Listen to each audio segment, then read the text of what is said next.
I have some of the problem myself, and my wife doesn't like it. The thing is, it's not just a nuisance for other people and a disturbance.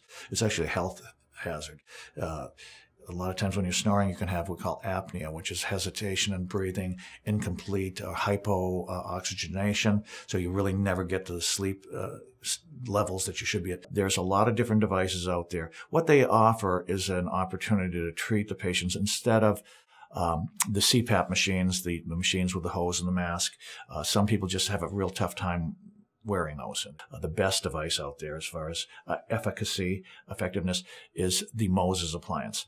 Basically, it advances the mandible, opening up the airway, and we've had great success.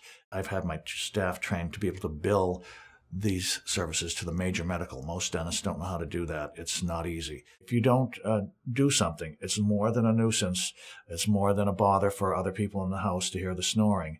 It's going to take years off your life, okay? You can die young with this problem if it's not treated.